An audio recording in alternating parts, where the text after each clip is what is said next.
yang pernah menemukan kasus mediasi multi pihak, Bapak Ibu? Sering, Pak. Ya, ketika barangkali tergugatnya 1, 2, 3 ya, mungkin bisa gitu ya, atau bahkan tergugatnya bisa 10 gitu ya. Nah itu juga contoh kalau di pengadilan itu multi pihak. Nah di luar pengadilan juga sangat mungkin juga ada multi pihak, selain pihak A ya. Pihak B-nya sebenarnya pihak tergugatnya bisa banyak atau pihak terkaitnya bisa banyak.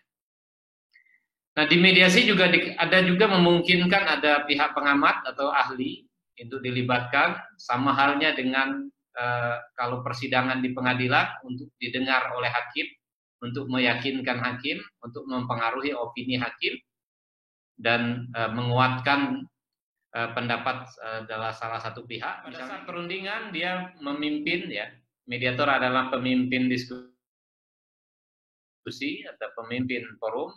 Mediator perannya memelihara dan menegakkan aturan main perundingan, mendorong para pihak untuk terbuka, mendorong para pihak untuk menyadari bahwa sengketa itu bukan pertarungan, tapi sesuatu yang harus dimenangkan, tetapi sesuatu yang harus diselesaikan. Permasalahan inilah yang nanti kita jadikan agenda yang akan difasilitasi perundingannya, yang akan difasilitasi oleh mediator. Nah, setelah agendanya ada, rumusan masalah dan agendanya ada, baru masuk ke proses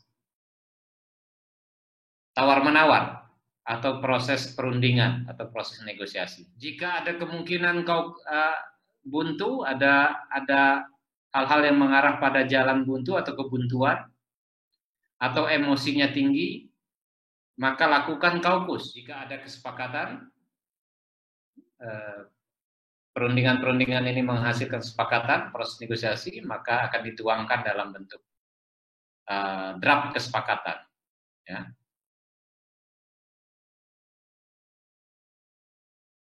Ya, makasih Pak.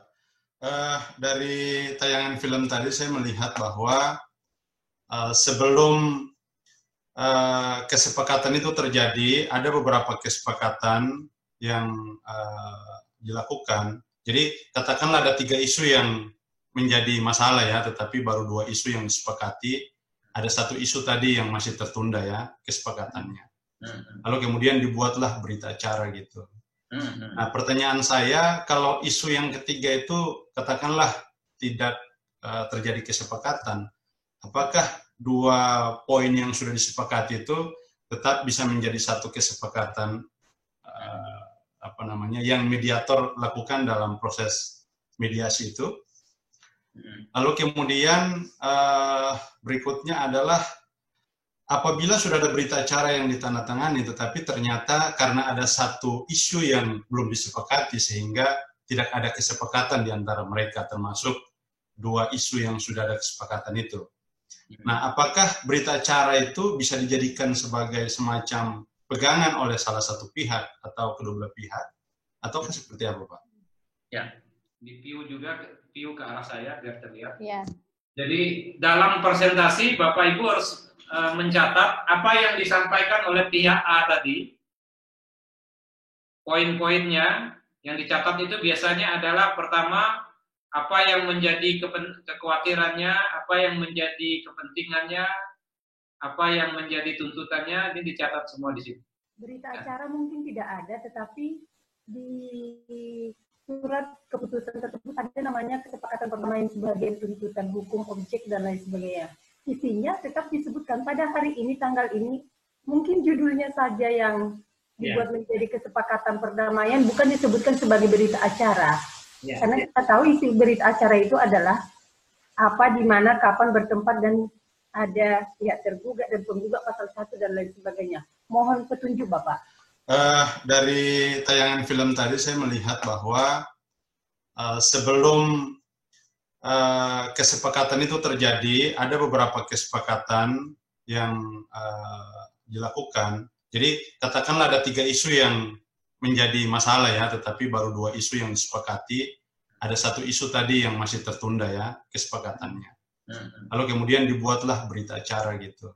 Nah, pertanyaan saya, kalau isu yang ketiga itu katakanlah tidak terjadi kesepakatan, apakah dua poin yang sudah disepakati itu tetap bisa menjadi satu kesepakatan yang mediator lakukan dalam proses mediasi itu? Lalu kemudian berikutnya adalah apabila sudah ada berita acara yang ditandatangani, tetapi ternyata karena ada satu isu yang belum disepakati sehingga tidak ada kesepakatan di antara mereka, termasuk dua isu yang sudah ada kesepakatan itu. Nah, apakah berita acara itu bisa dijadikan sebagai semacam pegangan oleh salah satu pihat? Kesepakatan awal, pihak? Berita acara, terus kesepakatan. Berapa bungkus, Pak, materai kita mesti bawa, Pak? Maksudnya, di bagian mana yang kita harus tempel materai? Apa di berita acara materai juga, di kesepakatan awal juga materai, atau cuma tanda tangan cukup? Maksudnya pada prakteknya kekuatan pembubuhan materai itu di dokumen mana saja, Pak, yang perlu kita teliti, Pak?